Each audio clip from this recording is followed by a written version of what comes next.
Talking about the Roman Empire last week, and I think you learned quite a bit, and I may just ask a few questions to see what you remember, but what we want to do mostly tonight is to continue on. The Roman Empire is quite involved. There's a lot of things to consider.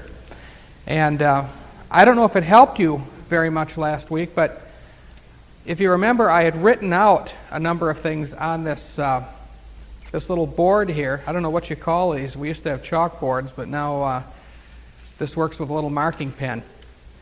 Much less messy. But anyway, I have a number of things written out here that you can refer to while I'm teaching if you so desire. I want you to learn these things well. You might think, well, what am I ever going to use this for? Well, now, what would I ever use it for when I learned it years ago? And I'm getting old, you know. I'm from that old school. I'm almost 45, and I went to school when they still taught you things. Now, history has been rewritten, and in history classes in public schools, you don't get much of anything anymore. I know, because I've talked with university students who don't know half of these things. And you can find all of this that I'm teaching if you read enough books, if you just look at a lot of the things, not a textbook now, but books that have been written by individual people, not Scott Forsman and Houghton Mifflin and these companies like that, but individual authors who picked a subject and wrote about it.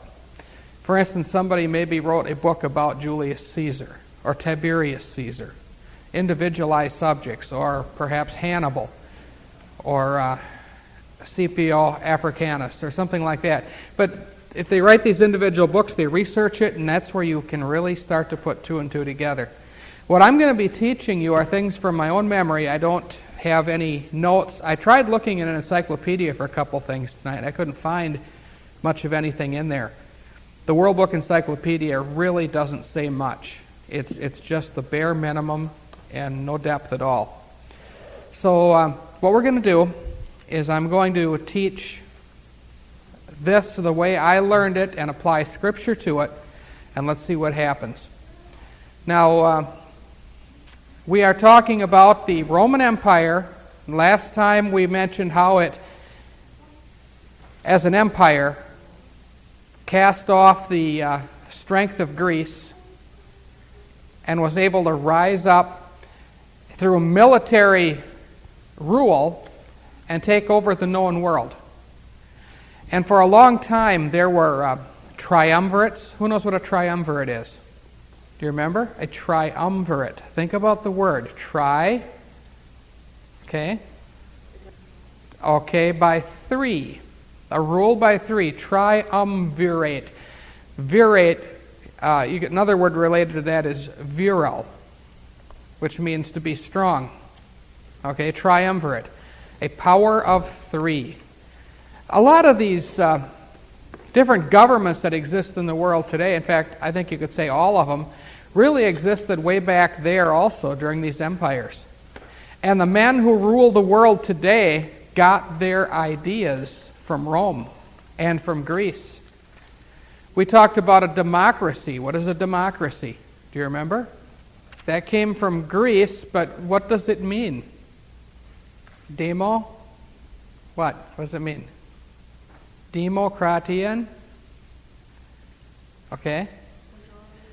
Yeah, the people rule. The majority of the people will set the standards, set the law, set everything for everybody else, and you have to go along with what most people want, whether it's right or not.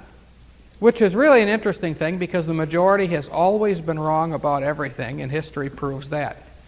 So when you have majority rule, you're guaranteed to be wrong, and it will eventually surface. So we talked about a triumvirate. We talked about democracy.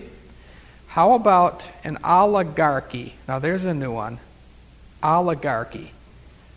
Because Rome was ruled by oligarchies for quite some time before the Caesars really took over. Oligarchy, since I didn't tell you what it was before, in fairness, I'll just tell you what it is. Oligarchy means rule by a few. Not necessarily three like a triumvirate, but just a small handful of people. Could be 20, could be 30, a small number. Okay, actually, we have in the United States an oligarchy and a democracy and a socialism. We have a number of things working all at the same time. Socialism is quite a concept, too. That came from way back in the Roman Empire. Socialism, by the way, means what? What were some of the great socialist republics? We'll be studying this later on, but I want to see what you know right now. How about the Union of Soviet Socialist Republic? The Russian states. They were said to be communist, but socialism and communism are primarily the same thing. How about the Nationalsozialistische Deutsche Arbeiterpartei, the National Socialist German Workers' Party? Socialism again. Which means what? You can own businesses, you can own property, but the government has absolute control of it all. Which means the ownership is worthless. Okay? That's socialism. Socialism came from a Roman, that's why I brought this up, named Quintus Fabius Maximus. That's why it's known as Fabian socialism. Just something you can research on your own, but we'll get to that, I think, in more detail as we move through history, because I will always refer back to Greece and back to Rome. But in order for me to refer back, we have to have a base to refer back to. So that's why we have to know some things about these empires first. And it gets real interesting when you see how much of old Rome survived and is alive today. In fact, we still have a governing body in Washington, D.C. called a what? Starts with an S. A Senate. And there are senators, or as they should be called, spenditors. And we have a House of Representatives. They're the ones that determine where your money goes, and their power is their ability to extract it from you. Anyway, let's look at Rome now. I just wanted to cover a little area here first and get you kind of warmed up. The Roman Empire, well, on this map, we can't really see much of it. The Roman Empire extended, now here's Rome way up in this corner, upper left corner. We follow it around through Dalmatia, Macedonia, Thrace. This is Greece in here, Turkey, which is Asia Minor. Down here is Palestine, Israel, here's Jerusalem. Egypt is down in here, northern Africa. But that was only part of the empire. Now, bear in mind, Rome was just a city. It was not a big United States of America. It was just a city. One city. And if you look at this map, which is much smaller, this is a world map, and I folded it so we could hang it up here, just to look at one part of the world. Now, those of you sitting in back won't be able to see this. Italy is here. Rome is here.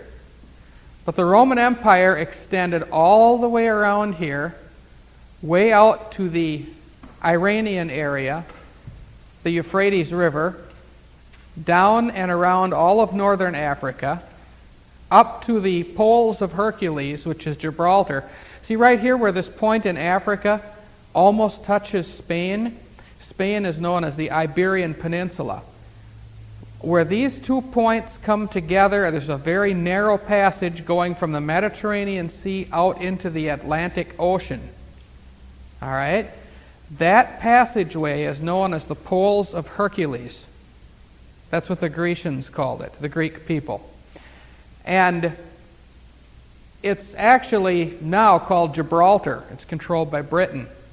And as you'll see later on, Britain controls all the so-called faucets of the waterways. Did you ever notice that about Britain? It's unique, isn't it? They're a little country, half an island. Of course, if you add Scotland on there, and they stole that. But if you look at that little island, how can it have such influence in the world? Really? Well, it controls every waterway. Singapore, Hong Kong, Falkland Islands, which is near the Strait of Magellan, the Strait of Gibraltar, every strait. And way over there in Turkey you have Istanbul, the Bosporus. the Hellespont, that whole area in there, it's always been British control, because they controlled the waterways and all the shipping, and everybody had to pay tribute to them. Any ship that passed through had to pay them. But anyway, we'll get into that later. So here you have the Roman Empire extending way out here to the Iberian Peninsula, which is Spain and Portugal, and then on up into part of France. They never could take Germany, which was inhabited by a whole bunch of barbaric tribes. And they went clear up into the British Isles and actually controlled England. Now look at this for a minute. Here is little Rome controlling this whole section of the world. How can one city do it? They had created a monster, really, that they couldn't control. But for a long time, they did quite well with it. It's because Rome had developed such a military force, they had such a highly trained army, that every place they went, they crushed the adversary. Remember what the Bible said about the Roman Empire? The beast that had great iron teeth. Remember the description in Daniel chapter 7? You couldn't even describe that beast. It had 7 heads and 10 horns. And it was indescribable. It came out of the Mediterranean, which was the center of its empire, and controlled all the world around the Mediterranean, or as it's known, the Middle Sea. This was a very powerful army, the Iron Army as it was known. They were so well regimented. They had, I want to describe their army just a little bit here, and then we'll move on to some of the things they did. But they divided their military. In order to avoid chaos, they had to have what was called regimentation. So they divided it this way. Every 100 men, who, by the way, knew each other, practiced the arts of fighting with each other, they all were well acquainted in that one group of 100. Then there was another group of 100 and another group of 100. Everything in hundreds. And these hundreds were known as centuries. Now, we still use the word century to describe or indicate 100 years, don't we? But the Romans called a grouping of 100 a century, 100 soldiers. Each one of these soldiers carried 8 weapons. They had a large iron shield, a curved shield. And when their captain, who was called a centurion, after all, his 100 were a century, he was a centurion, when his captain gave a command, they didn't stop to think. They did it. If their life was in danger, it didn't matter. The self-preservation instinct was taken out of these soldiers, just like the military of today. You can get people into such a fever pitch that they don't care. During the Vietnam War, you had the Green Berets who would, they knew they were going to die. They just went out and did it anyway. And they get themselves worked up into such a military frenzy that the basic instincts that God put in people are just dismissed. But this is how it was in the Roman army. In fact, the Roman army manual of discipline was so workable and so successful that the military of today used it almost intact. But these Roman soldiers carried this large iron shield, and when the centurion would yell, "Shields right," they would go to the right instantaneously, like a machine, like a finely tuned watch. Shields left, shields forward. They would move rigidly just that way. The iron front of Rome, no army could ever crack it. Every place they went, they'd just literally stomp everything under their feet and cut everything to shreds. Each one of these soldiers, in groupings of 100, carried, as I'd mentioned, 8 weapons. They could use these 8 weapons in rapid succession. They knew they seemed to appear like magic in the palms of their hands. And they were able to use the right weapon for the right job, and they would just cut like a saw through anything that came their way. Very, very powerful army. Everybody was afraid of them. Now, 100 soldiers made a century. 2,000 soldiers would be how many centuries? Little simple math here.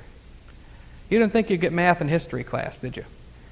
If you've got 100 making a century, then how many centuries would there be in 2,000? 20. 20 centuries would be 2,000. 2,000 Roman soldiers was called a legion. A legion was controlled by a general. Remember the man who was possessed with spirits in Mark chapter 5? And Jesus asked the name of this controlling spirit in this man, and it answered, "My name is Legion, for we are many." But when he said legion, he identified how many of them were in the man. 2,000. Remember that story? And how Jesus cast out those 2,000 devils? And how many pigs were there that these spirits went into? Remember they asked if they could go into the swine? How many were there? It tells us in the Bible. There were 2,000, weren't there? And they ran down a steep place and were violently choked in the sea. They fell off a cliff or precipice and they were choked in the sea. So you had all these devils going into these pigs. I suppose you could say that was your first deviled ham, right? Okay. Now, 100 were a century, 2,000 a legion. The legion was controlled by a general. 6,000, which would be how many legions? 3, which would be how many centuries? 60. Was generally controlled by a senator, and it was called a cohort. The Bible also translates that word cohort as band. Remember a man named Cornelius? Okay, I think what I should do is probably refer to that in Acts chapter 10. Because this man was saved out of that awful system. Acts chapter 10, just the first couple of verses here. It says, "There was a certain man in Caesarea called Cornelius, a centurion of the band called the Italian band." Now the word band there is cohort. He was a centurion, a captain of 100, in what was called the Italian cohort. So he was a part of a very, very large army. Okay, just so you can see, that does appear in the Bible. Remember, there was a centurion standing near the cross of Jesus when he was crucified, wasn't there? He said, "Surely this was the Son of God." Okay? So they had centuries, they had legions, they had cohorts, and as I said, they were an iron army. Every place they went, people melted down before them. In fact, once word got out how strong these armies of Rome were.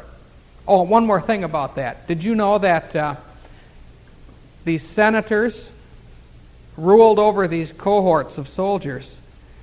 But when they voted to go to war, and they always voted to go to war, in fact, they had a constitution, and they wrote that constitution in stone so nobody could change it. It was carved in rock.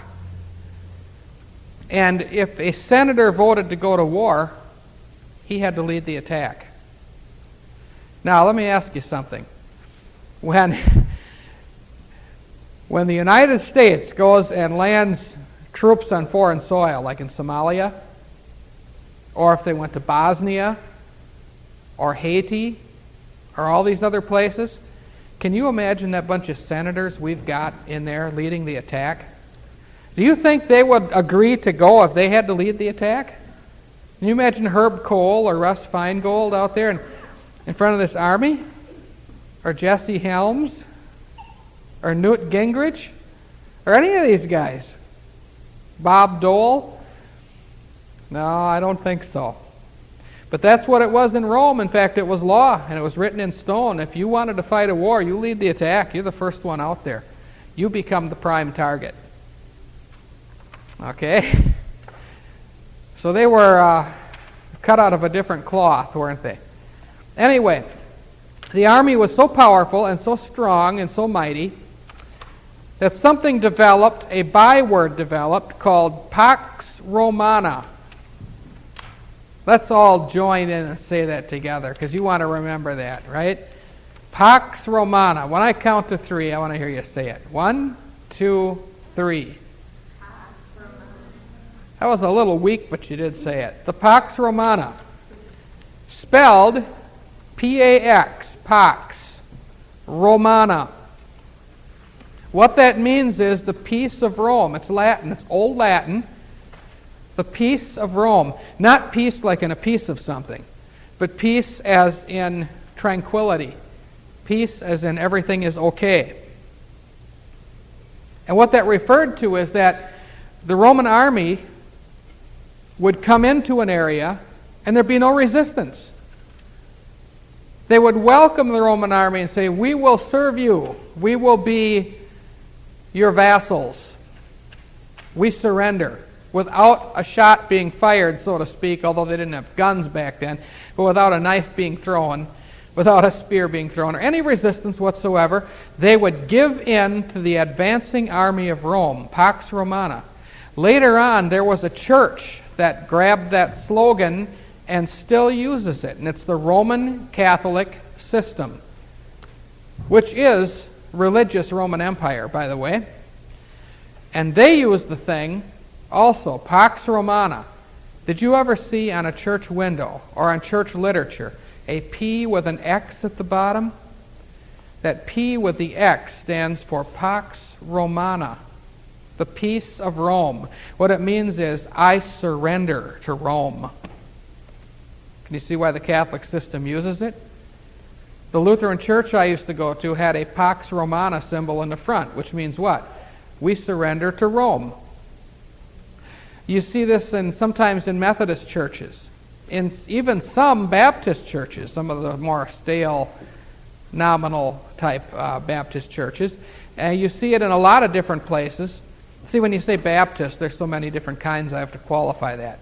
But there are a lot of churches that use the PX symbol, Pax Romana. And of course, what they try to say as well, what it really means is we're talking about the peace that God gives, but that is not what it indicates. Okay? Everybody face forward now and pay close attention to what I'm saying. All right? Now, Pax Romana, you understand what that means? The armies would be advancing, everybody just throw their weapons down on the ground and say, "Here we are, come and get us. You're in charge." In fact, in some of the areas where the Roman armies came, there was so much fighting and there was such a feudal system. What do I mean by feudal? Let's say you've got 5 or 6 villages, all within a parameter of, say, 20 miles. And they're all fighting with each other. One night, when everybody goes to bed, this other village comes in and just plunders everything, carries it off. So you don't have any choice but the next night to go and get it all back, plus take what they've got too. And so back and forth, all this little fighting. And when Rome came in, they said, "We are in charge." It stopped all the little feuds going on, which was another reason why so many of these troubled areas welcomed the Roman army as a solution. That is the same concept of the United Nations, except it doesn't work. Remember, the war to end all wars was World War II. Well, it was supposed to be World War I, but that didn't do it. And then World War II. There's been nothing but war since there's been a United Nations. But supposedly the United Nations was a peace of Rome type thing where they are in charge, all nations surrender to them, and everything will just be fine. But it never has been. There's a reason for that too.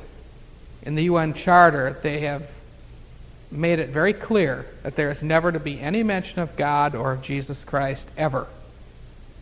So when you thrust out the Prince of Peace and then claim to be an organization of peace, it can never be. Now, the Pax Romana banner was carried far and wide, and Rome grew, and the empire got bigger and bigger and bigger. As I mentioned, I kind of drew out the parameters here for you with my pointer, this whole area. So their conquests were from Britain, way up here, all the way over to the Euphrates River, way over here. Okay. Now, when they conquered an area, they made it a province, and they assigned a governor to the region.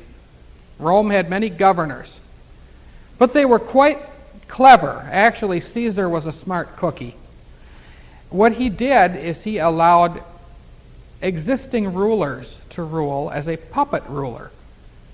Now, what does it mean, a puppet ruler? Is that somebody that rules over puppets? No. What's a puppet ruler? Okay, Ruth? Just basically someone who is a ruler and means controlling. Okay, he's on a leash, in other words. He has no real power. He's given a certain amount of latitude, but he dare not go beyond that. And the reason they call these rulers puppet rulers is because there are strings attached to them. They have no ability of their own to do anything, no authority. It's all governed from above them. And if you look at the little board that I wrote these things on here, I did put the name of one governor that we all have heard of, a man named Pilate, and a puppet ruler named Herod.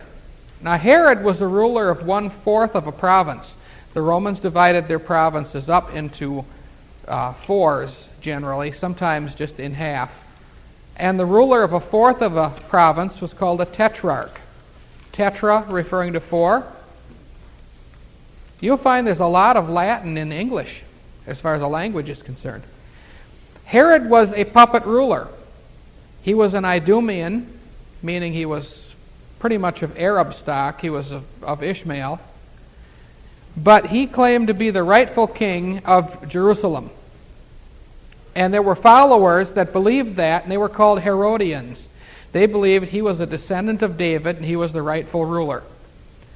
And so Rome, instead of just taking this guy and throwing him out, they were too smart for that. Instead of doing that, they appeased a large sector of the people by saying, we'll let him rule, but Pilate is over him, and he better not get out of line. And Pilate better not get out of line, because Caesar will pull him back, and he will be ostracized, in other words, punished. Okay? So, Pilate was the governor when what event happened? The greatest event of all history. When Jesus was crucified, Pilate was the governor. Incidentally, nobody wanted to be the governor in Judea, because they were the most rabble-rousing bunch of dissident people ever. They're always trouble, and nobody wanted the job. So Herod was the puppet ruler. Pilate was the governor. This was at the time when Jesus was crucified. There were many governors that came and went. Can you think of any other governors mentioned in the Bible, Roman governors? If you read the book of Acts, you'll find a couple. All right. Festus was a governor, wasn't he? Felix was a governor. Festus left. Felix replaced him. That's right. Okay, so there were a number of them that came and went. They didn't really stay any longer than they had to. They moved around. Now, what happened, as I mentioned earlier, is Rome got so big as an empire. They grew to be so large that their military was spread too thin. And they began to have problems. Now, we have to understand, too, that the time frame we're talking about is a wide time frame. And I think the following here will indicate that. In regard to the military, to the conquests, there was a resistance movement. Not everybody accepted the Pax Romana. Not everybody just went along and said, here we are, Rome, take over. Some people fought back.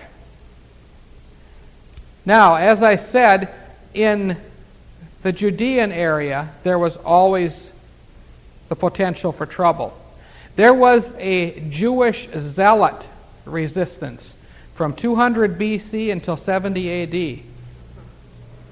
Nothing but grief, grief, grief. They would, every chance they got, they would take shots at some Roman soldier, centurion, sometimes even try to assassinate a governor. They would have a groundswell movement, grassroots movement, where they would just get all kinds of people together out in the hills of Judea and train an army. Decide, now we're going to go over and we are going to liberate Jerusalem.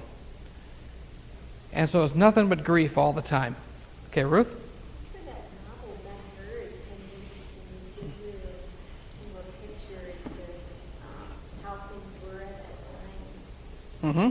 Mistook, Ben-Hur for a zealot like that. Right. Yeah, the story of Ben-Hur does talk about it, or refer to the zealots that were always trying to get rid of the Romans. They considered Romans dogs because they thought the Jews thought they were the chosen people, the chosen race, see. And so they thought everybody else were dogs. Rome didn't like that. Okay? So they were always in there fighting, and these people, they never knew who was going to spring up next. Some leader, and of course they had heard the stories about how these people believed a Messiah would come. When he would come, that he would, the way the story was told, he would cast off the empire in charge and he would set up a new kingdom. And so they had to contend with all that kind of stuff. Okay, Jane?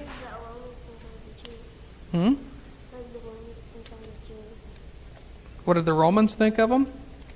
They thought they were a lot of troublemakers, that they would not assimilate at all. They had to rule them with a heavy hand. And in fact, the Jews absolutely would not pay tax. They could not stand to pay tax, just like today they can't stand to pay tax. But, of course, nobody loves paying taxes. But the point is the Romans didn't have a great deal of problems collecting taxes. It was the army that did it for them.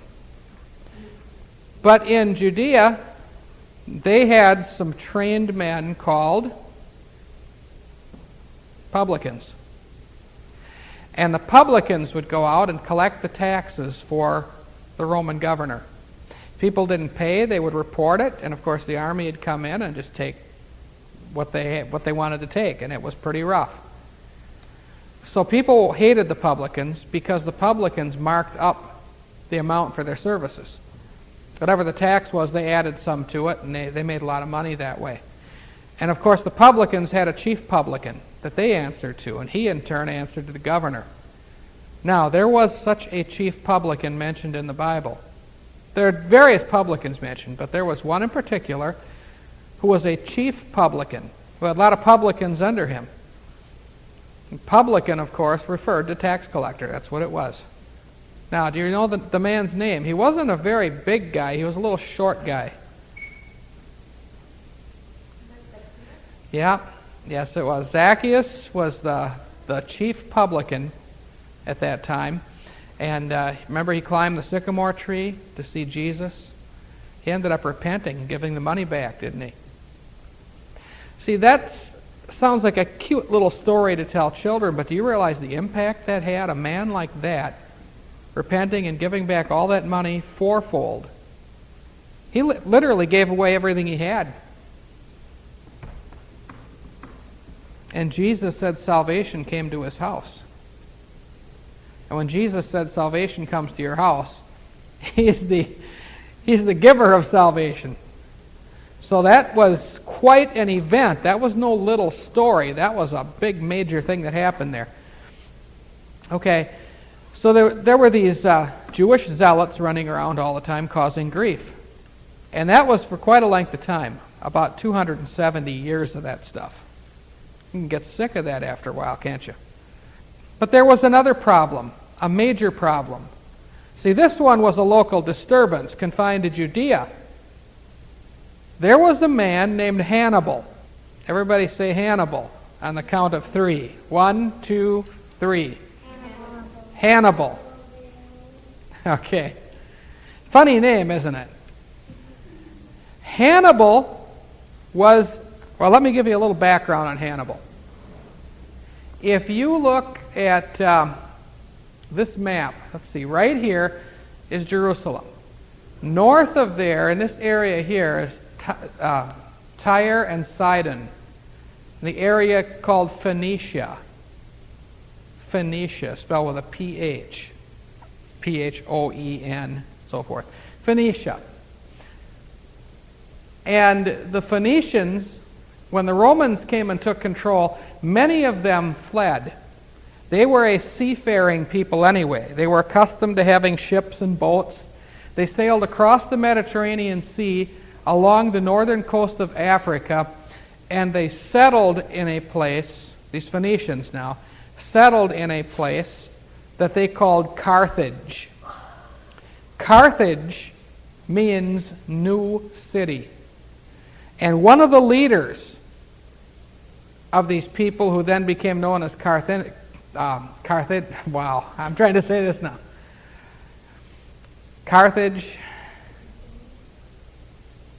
Carthaginians. Tongue twister. They're Carthaginians. Okay. I was going to try and make a big long word out of it. I had to get this right. The Carthaginians lived in this new city. They were Phoenician people. One of the leaders had a son, and he named him Hannibal. Hannibal, at a very young age, learned the arts of warfare from his father. Now, his father hated Rome, and he made Hannibal, his son, swear an oath that he would always hate Rome. He said, "Son, lift your right hand, repeat after me," or whatever, however he did it. But he made him swear an oath, "You must always hate Rome. You've got to hate Rome and fight Rome always." He took that oath, and he was trained in warfare. And the empire, the city of Carthage, became a rival of Rome, became another little city. By the way, Rome had what was called citizens, which means of the city. The word citizen means of a city or attached to a city. Citizen. So if somebody says, "Are you a United States citizen?" that means you are attached to a city, not a country. And that city is Washington or New Rome. Okay? It's interesting to note that England doesn't have citizens, it has subjects.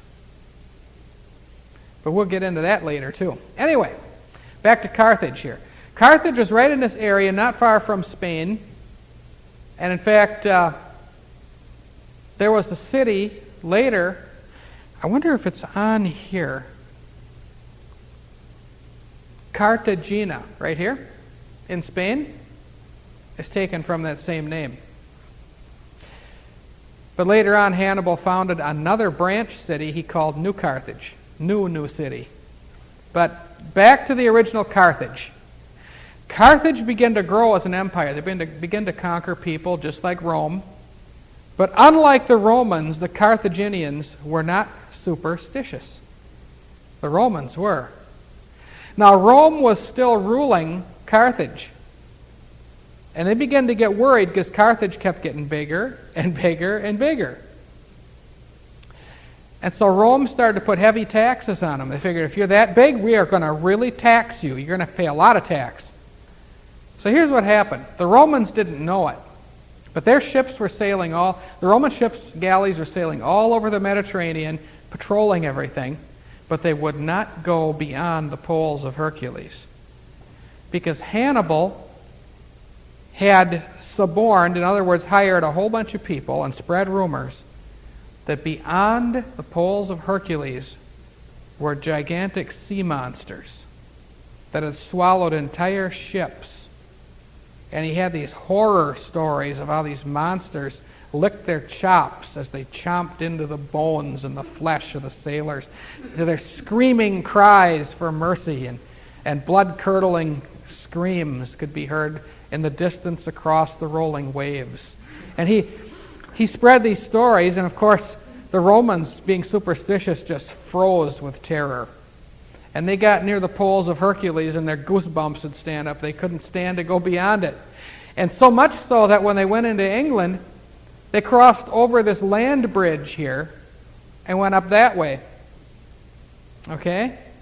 So it was hard to control England because they had to go over by land. They would not go beyond the poles of Hercules. Meanwhile, Hannibal, who made it all up and knew it was ridiculous, had a big laugh over it, sent his ships, and they were the most efficient sailors in the world. They were Phoenicians.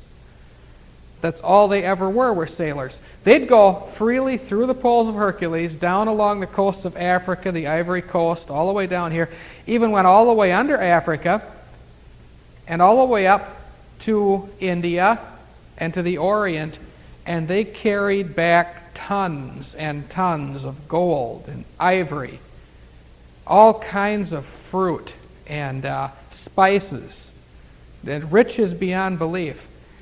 And so Rome was laying this heavy tax on Carthage, and Hannibal was paying it out of his pocket change. And Rome could never figure out where he was coming up with all this wealth. And they got real envious about it. Well, they put more and more pressure on Hannibal. Finally, Hannibal hated Rome so much, he said, I'm going to attack Rome. Now, that would be quite something to try to do. The iron armies of Rome that everybody was scared to death of. But Hannibal worked hard. He raised a massive army from all kinds of different nations, people here, in the north of Africa, and this whole area here. And then, going from Spain, and by the way, he built large rafts to transport his trained elephants. These were the first army tanks. Trained elephants. He worked with them, and of course, can you imagine, here's the iron front of Rome, and you got elephants stampeding toward you. Well, that could cause some trouble, wouldn't it? Here comes the heavy armor. So he had these trained elephants, and he rafted them over, and what he did, he crossed the Pyrenees Mountains, came down, and finally crossed the Alps. Now, almost all of his elephants died in the Alps. Very few made it. You know, the history books tell you, well, the reason Hannibal beat the Roman army is he attacked them with all these elephants. He only had a couple left. Can you imagine taking elephants through the Alps? Not very easy, is it? And a lot of his soldiers died. He started out with 60,000. Now, how many legions would 60,000 be? By Roman standards, 30 legions, right? That's a big army, isn't it? 10 cohorts. That's a lot of men. But by the time he got through the Alps, he was down to about 24,000. A lot of people just couldn't make the trip. A lot of them died. He had a very small army, comparatively. The Roman forces were tremendous. They were huge. But strangely enough, Hannibal was such a military genius and expert that he began to beat the Roman armies. His strategy was always fight from a hill. Get your army on a hill. Make the enemy attack you. Let them come up the hill and get you. And of course, then with the advantage of being able to move downward, with the enemy having to move upward, he would be able to come through and just obliterate them, which he proceeded to do. Rome started to get upset when they saw their centuries and their legions fall back, and Hannibal was winning everywhere with that little army that he had. So finally they thought one day, we're going to surprise this guy, and we're going to get him, we're going to wipe him out. So they waited until the war seemingly was over, or there was a truce, there was a lull. There were a number of wars fought, by the way. They waited till they knew Hannibal was on flat land. There was no place for him to go. He now had to fight on Roman terms. And nobody on flat land ever beat the Roman army. Coming to meet him, and he was on flat land with no high ground in the area. See, he had come down near the Po River Valley in northern Italy. And in that valley, down in that area, a Roman army met him of mammoth proportions. So here was Hannibal. What's he going to do? What would you do if you were him? You had your small army, well, thousands, probably. I don't know the exact number that he had left, but numbering in the thousands. And here comes a Roman army of probably 60 or 70,000 soldiers. Now what? You're sunk, right? Well, Hannibal said, if I don't have a hill, I will make a hill. And he caused his army to spread out in an arc. so that one side of the army would be off to his right and off to his left, and they joined in a semicircle or a big arc. Then he had his leading forces back in the center of that arc, so that when the Roman army came crashing in, as he knew they would, he began to let them push him back. And as he pushed back, he split the arc in the middle. He made a hill. He split the arc in the middle. His army separated right and left. And suddenly the Roman army found themselves in the midst of two Carthaginian armies, both flanking the advancing Roman forces. They closed in from the sides and destroyed the whole Roman army. He said, if there is no hill, I'll make a hill. And so setting his army up in the semicircle and causing the center to divide into two, he created two armies and a trap. He was a specialist at ambushes. He often led the armies into an ambush, and he'd just come down and just smash them. So this guy was causing havoc in Rome, and the city, the citizens back in Rome they were biting their nails. What are we going to do? What are we going to do? But here's what most people don't know, and you will never, ever read this in a history book, other than by private authors. Hannibal, certainly this awful, awful enemy of Rome, with a hatred for Rome, certainly he must be stamped out, right? Certainly he must be feared. He was now beating the armies. But who would ever think that Hannibal was working for the Roman government? Hannibal moved toward Rome. He got within 20 miles of the city of Rome and stopped and just stayed put. Didn't attack the city. He stayed out there with his army. And meanwhile, the senators were saying, now this is before Julius Caesar. You got to remember the time period here, okay? Hannibal started his campaign in 220 BC until 196 BC. Okay, for 20 years, he was outside of Rome. Hannibal, every Roman knew Hannibal was a great threat. And the cry went out throughout Rome, no Roman dare sleeps while Hannibal lives. Fear. Hold the people in fear. You know why? Then they'll pay their taxes. Huh? Then they'll cooperate. There's a great threat out there. This awful guy could come in any time and nuke them, so to speak. Many years later, they pulled the same tactic with a nation called Russia that became the Soviet Union, the land of Nutniks and Sputniks and plenty of no-goodniks. Huh? And as long as that threat was there, we had to have more public schools to advance. We had to have a space program. We had to raise taxes. We had to do all this stuff because that awful enemy out there, we dare not sleep while it's there. That evil empire, as Reagan called it. Okay?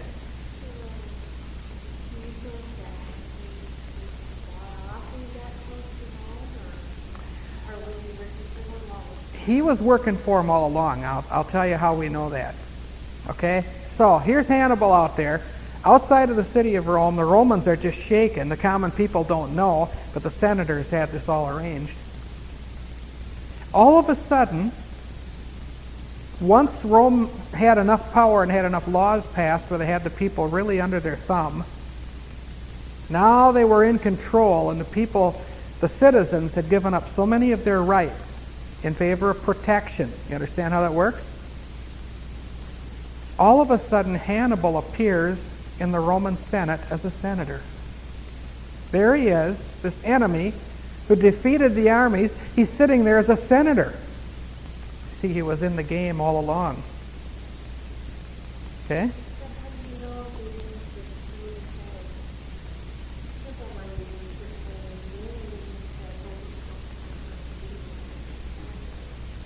Well, first of all, he was, when he was in the Roman area at any time, well, here, let me put it to you this way. Another event happened that I should mention here. Carthage was defeated.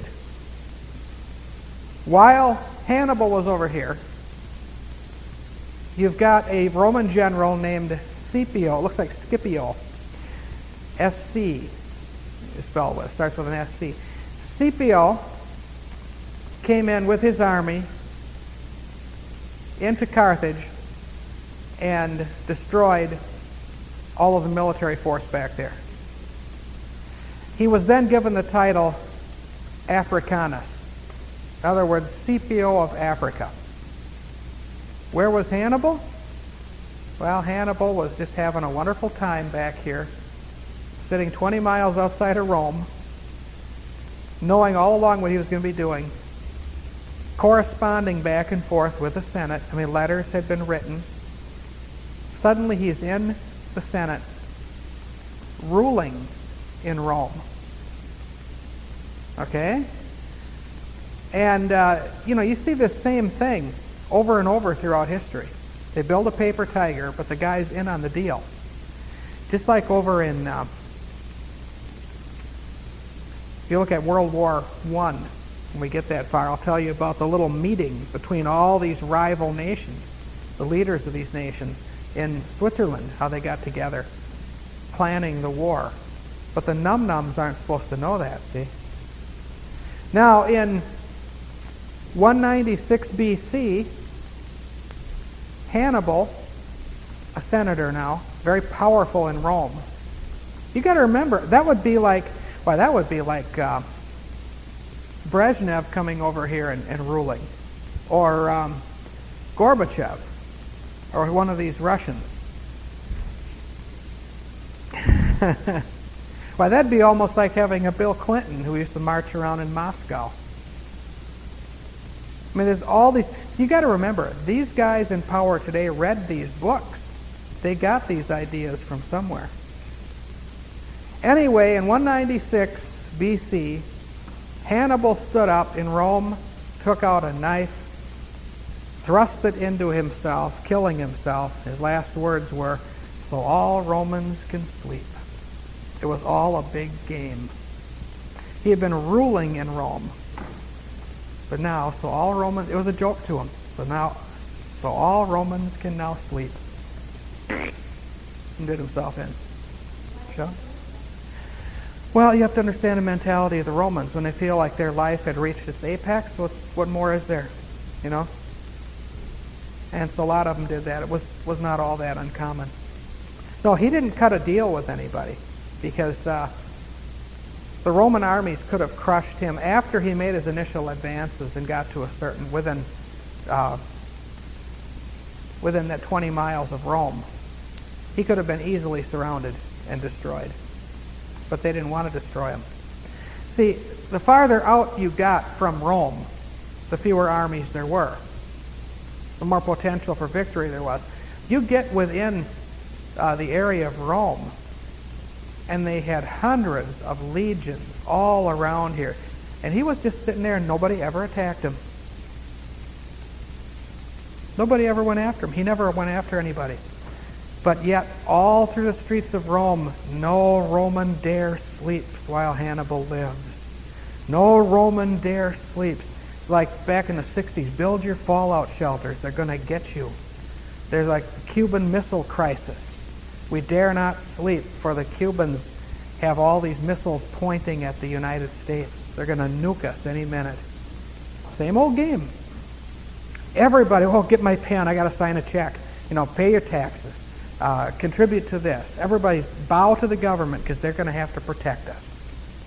See, right now we've got UN forces, Russian forces, all kinds of foreign troops here in the United States on our military bases doing training exercises while we're shipping our soldiers out to different parts of the world.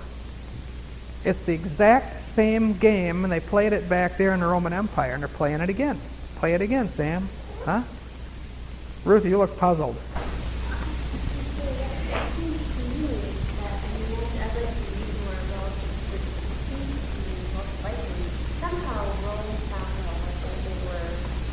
Really skilled in military art in this, and because their troops are really spread, really spread out, and display was really the base of Romans with assassins. Well, makes me wonder, You got to remember that was the story. yeah, story. But I'm kind of saying it could be two sides to this. I mean, you really have to dig and find out whether someone's still over him. Well, all you've got to go by is a lot of circumstantial evidence. In other words, was Hannibal always in on it? Was there a point of conversion when they cut him a deal? Or what was it? I think he was always in on it. And I think what happened is they arranged for all of this conquest. He was a genius. He was strong, but the armies they sent against him were dispensable in order to gain control. See, what was happening in Rome is all this wealth was coming in, and the people were not dependent on the government. You had to get the people dependent on the government, and to do that, you had to create fear. Fear causes people to submit. And in order to create fear, you had to bring in an object that would be a threat. So in comes Hannibal. And they said, they spread these stories about Hannibal taking this oath. And he hates Romans, and now he's within 20 miles of Rome. Why didn't he ever attack when he had been attacking all the way up to that point? Why did he suddenly stop and not attack anymore? There are a number of other things, if you study this out, there are a number of other things that just don't add up. He had to be working for the Senate all along. And then suddenly he is a senator. They didn't just give him clemency. They didn't just, let him go home. They paid him off. They brought him in. He did a good job for them. Just like when John Kennedy was shot by the driver of the car, they promoted him because he did a wonderful job. He blew Kennedy's head off, aiming his silver pistol over his right shoulder with his left hand, using the mirror to aim, and he blew the top of Kennedy's head off. I mean, I've seen the picture of that. You can see the pistol laying on his shoulder. No question about it. But he did such a good job, they promoted him. Same old soup, just a different pot. That's all. Anyway, yeah, we're running short on time, aren't we? Okay, let's move on. Hannibal then, well, that's the story of Hannibal. There's a lot more to it, but that's in a nutshell. Now, another problem they were having is over in Britain. Up here in England, it wasn't called England yet. They never could take that whole island. Now, Rome had set up a military base there, and it was a province, but it was inhabited by 3 different kinds of people: Picts, Utes, and Britons. Of course, from Britain you get the word British. But the most hostile of all these people were the Picts. They were also called the Scots. Now, they were, of course, and Scotland is named for them. They were from the North Country, the Highlanders. And what caused the Romans so much grief is when Rome would try to send a military force in to take the Highlanders or the Picts. The reason they called them Picts is because they painted their bodies blue. They rubbed blue all over themselves. They never wore anything on top. So they're bare-chested, but they painted themselves and their face, everything was all blue. And they fought with spears most of the time. You might say, well, what was so hard about that? Here's the iron force of Rome coming up there. How could these savages, these Picts from Scotland, how could they cause such grief? What really threw the Romans is that one of these Picts would see a Roman advancing with his weapon, and he would thrust himself on the weapon and give his life, while another one killed the Roman soldier. And they did it without any hesitation, reservation, or equivocation. They would jump on the weapons of Rome so that the soldier was busy killing one while the other Pict killed the Roman. And they just couldn't believe it, that anybody would do such a thing. Of course, the Japanese had their hara-kiri, and a sacrificial suicide is what it was. But they always had trouble, and finally, these Picts had given them so much trouble. It was that group of people, the Picts, that literally drove them out of England in 426 AD. Okay? There was also a strange class of people that the Romans were afraid of, and they didn't really understand them, called the Druids, who didn't really come into their own until hundreds of years later. But they were romping around at that time too, because Rome referred to them, these men of the oak trees. And I'll cover that later when we get into England. Let's look at Roman law for a minute. Roman law was very simply this, I really summarize this. Very simply this. Caesar was God. Okay? Everybody had to burn incense to Caesar once a year.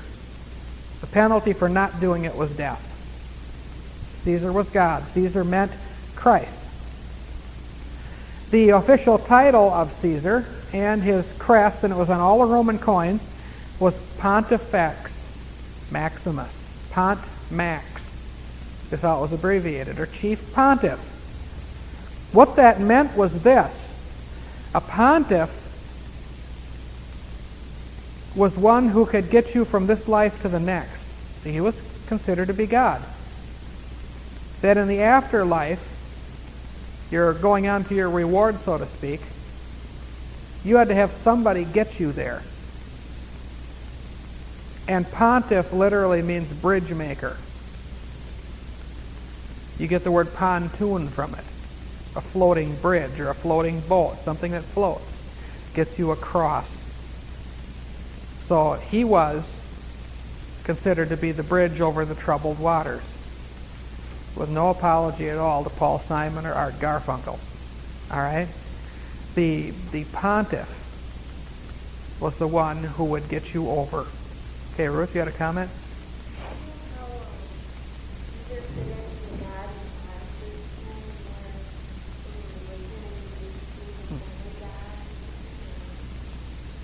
Well, yeah, he was a God man on earth. He was God's representative on earth.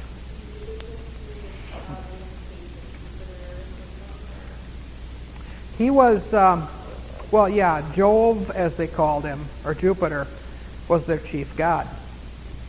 But as far as how he fit into the mythology, they weren't that concerned about it. It's just that they recognized he was a god. He was the one in charge on earth. That he was deity. He was special.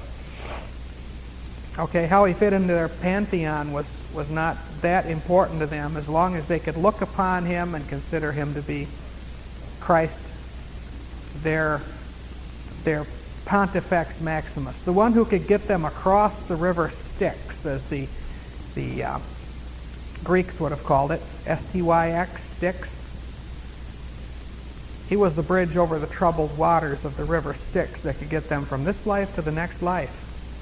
Just like in Paul Simon's song, Bridge Over Troubled Waters, by use of the drug, the silver girl, as it says in one verse, the heroin needle, you could cross over that bridge, over these troubled waters, into the next life. Okay, so that's what that was all about. Pontifex Maximus, what's interesting about that is the Pope took the same title when he got control. That's why he, to this day, is called the Pontiff. All right? He's got the same on his ring and on his mitre that he wears. It says Pont Max, Pontifex Maximus. And he claims to be God. It's in all the Catholic writings. They'll say, oh, no, he doesn't. Yes, he does. And I'll discuss that with anybody who cares to discuss it with me. All right? He is the same thing as these Caesars were. So they believed he was God. Then you had a Senate that ruled the empire. You had citizens under the Senate. You could appeal to the Senate or you could appeal to Caesar. Remember Paul appealed to Caesar? Okay? Then you had armies that enforced the law and collected taxes. And you had a very strange ruler called a censor. Now when something is censored, what does that mean?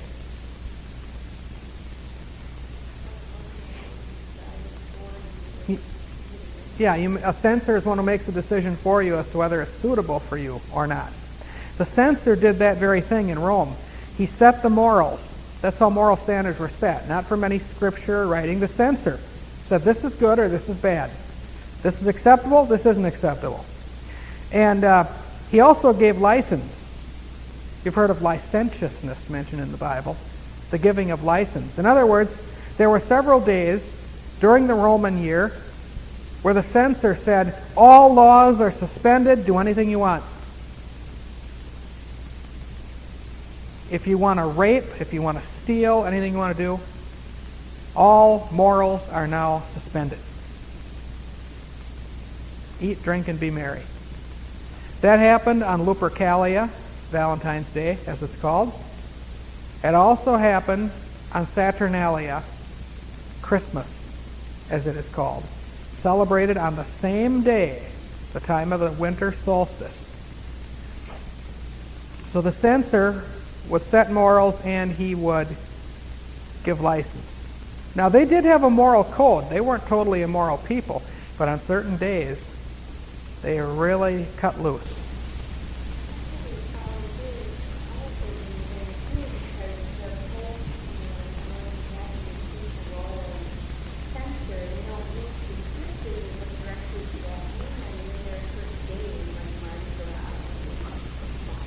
Sure. Well, as a matter of fact, today is Mardi Gras, Fat Tuesday. You know why they call it Fat Tuesday? I used to think it's because that's the day everybody go out and have a big fat high time, What it really meant was they had to use all their animal fat because you can't have any of that for cooking purposes during Lent. So they had to use it all up by that day. That's actually where it came from. Fat Tuesday or Mardi Gras. So down in New Orleans right now, they're having a real whoopee wing-ding going on.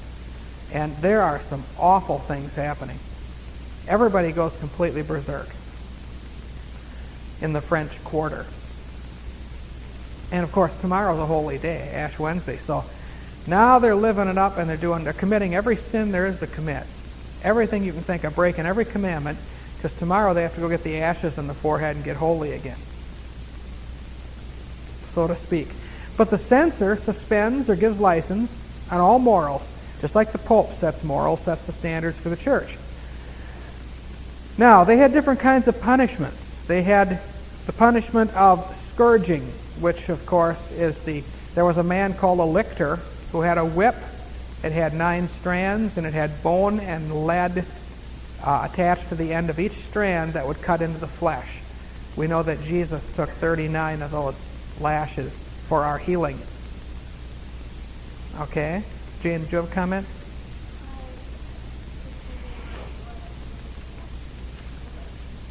What was that again? What? Oh, scourging? To be whipped. Okay? So this was a whip. They sometimes call it a cat of 9 tails because it had the 9 strands. And it was called a cat because it had the lead and bone in the end, and it would tear the flesh open with every stroke. A skilled lictor could beat a person and literally tear organs out of their body. Usually brought death, because as he would swing the whip, he would flick his wrist and snap it, and it would set those things into the flesh, and then he'd just drag it out. So it was pretty nasty.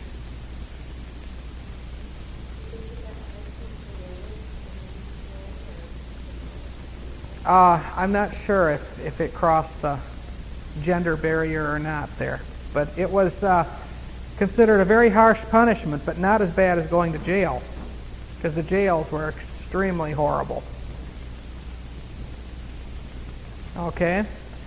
So, scourging was considered, now not everybody who was scourged had died from it. A lot of people did. And they didn't always give them 39. They had a law in Rome that was 40 stripes save one in case the lictor miscounted. The lictor had to be quite a sadistic guy. He was the guy that did the scourging. He was also the guy in a crucifixion who would drive the nails through. He was the one who would do all the dirty work. Okay? And he was a soldier. That was his job to do those things. So scourging was one method of punishment. Prison was the next one. Then you had crucifixion, which is called the dance of death. Okay, Jane, another question? You wouldn't want to know. Prisons were awful. At any time they really wanted to. If you weren't, it depends. If you were not a citizen, They could do anything to you they wanted to. They could beat you anytime they wanted to. See, they did scourging in the prisons, too. When a person was sentenced to be scourged, they'd scourge them and let them go. In a prison, you had to stay there never knowing when they were going to come and get you for fun and just do it again. So prison was not a pleasant place. It isn't like the hotels we have now, the resorts. Okay? Crucifixion was called the dance of death because it was, when a person was crucified, they had to pull up with their arms in order to exhale. You could inhale, but every time you wanted to exhale, you had to pull up with your arms or push up with your feet to get a breath out, which was really awful. And so there was this continual motion. When a person was crucified, they didn't hang there. They were continually in motion, so the Romans called it the dance of death. That's why, remember the thieves to the right and the left of Jesus, when it was getting near the end of the day, they broke their legs so they couldn't push anymore, and they instantly suffocated.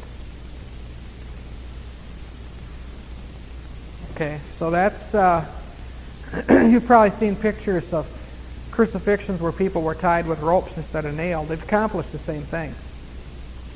You can't breathe unless you're continually pushing. So it's pretty awful punishment. Then they had one that they reserved only for the most ruthless murderers, and that was called the body of death. If you went out and just in cold blood killed somebody in Rome, they would take the corpse of the person you killed and they would chain it and tie it to your body until the bacteria of the rotting corpse spread to your body, and that way the man you killed would kill you and get his revenge. So it was an awful thing. That's called the body of death. Paul referred to that in Romans chapter 7, I believe it was. Let's see once. I believe that's correct. Yeah, it is. That's right. Okay. Who will deliver me from the body of this death? Meaning that he considered his body doing that, or threatening his soul thusly. Okay? Paul wasn't subject to this Roman thing, but he compared our soul being afflicted by our flesh to that same sort of a thing. Okay. So it was actually moral depravity that weakened Rome. Remember, the censor kept granting license, and Rome actually fell because of all the gluttony and all the terrible behavior, misbehavior, if you want to call it that. What I'm going to do is, next time I'm going to talk about the fall of Rome. And Rome fell in three parts. Western Rome fell in 476 A.D. Asian African Rome fell between 600 and 700 A.D. It didn't happen overnight. And Eastern Rome fell in 1453 A.D. to the Muslims. Okay? Now what I'm going to do in conclusion is I'm just going to read something to you that I found to be very interesting to give you a little bit of a concept of how the... I'm just going to come over here for a minute. I just want to read something to you. This will give you a little bit of a concept of what brought Rome down. Okay? Now listen carefully. I think you'll find this interesting. Not to be outdone, the Romans at one time had as many as 76 festivals a year. The rich Roman dined in his dining room, which usually contained 3 couches. Each couch accommodated 3 people. The diner rested his head on his left arm and his arm on a cushion. His body extended diagonally away from the serving table. The banquet began at 4 and lasted till late in the night or till the next day. To satisfy their educated tastes, they ate rare fish, rare birds, rare fruit, some of which cost $40 a pound. That's translated over into our money. Favorite dishes included the wings of ostriches, the tongues of flamingos, and the flesh of canaries. After the dinner, the diner emptied his stomach with an emetic, but some gluttons performed this operation during their meal and then returned to the table to appease their hunger. In other words, they stuff themselves and go and vomit it all up and then go back and eat. It was Seneca who said, "They vomit to eat and eat to vomit." This practice was not typical, however, of all Roman eating, fortunately. Prior to the great festival banquets, the Romans reveled in gladiator games. There was even a professional gladiator school. Now, gladiators did is they trained and then they went out and fought a lion. Training and discipline were rigorous. Physicians made sure they ate barley to develop muscle. If they violated their diet, they were punished by scourging and confinement in chains. However, on the eve of their combat, they were given a rich banquet. Seneca was so moved by the wholesale slaughter of gladiator combats that he wrote, "I am come home more greedy, more cruel and inhuman, because I have been among human beings." In the morning they throw men to the lions. At noon they throw them to the spectators.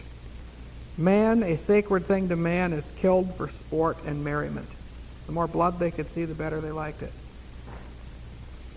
In a more refined sense, such inhumanity to man still continues today, and through many indiscretions in the food he eats, he leads himself to an early grave. It is a fact that the Romans were very fond of food. Men in those days squandered their fortunes on food, sometimes to the point of bankruptcy.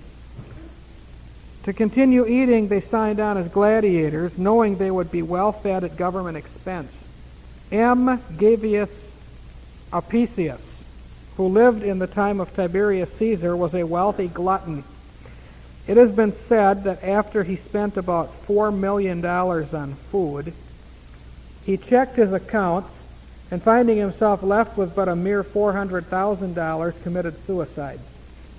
One Roman, shocked at the obsession with food, wrote, "Intent on stuffing themselves, they follow their noses and the shrieking women's voices to the kitchen, and like a flock of starving and screeching peacocks, they stand on the tips of their toes, biting their fingernails, waiting for the food to cool." It was not unusual for a festival dinner in the early Roman Empire to cost $40,000. In 46 BC, Julius Caesar passed a law which placed a limit on the amount of money which might be spent on food. The law did not prove effective. Drinking before dinner was a common practice even in Roman days. Romans in the high social class ate in a reclining position. Affluent Romans were, after the dinner, carried home in a litter or a chair. They didn't even walk, they carried them. During the dinner, the guests customarily threw objects of food which they discarded to the ground: legs of lobster, shells of snails, eggshells, cherry stones, or apple cores. They didn't have a wastebasket, they just threw it everywhere. It is interesting to note that Romans ate little or no breakfast. Many ate only one meal a day, stuffing themselves at noon. No wonder Cicero wrote, "Eat to live, not live to eat." Thought you might enjoy that little excerpt there. That's taken from a book here called How to Keep Healthy and Happy by Fasting. There's a lot of information in there. So, anyway, that's just a little picture of what they were like. Well, our time is about up.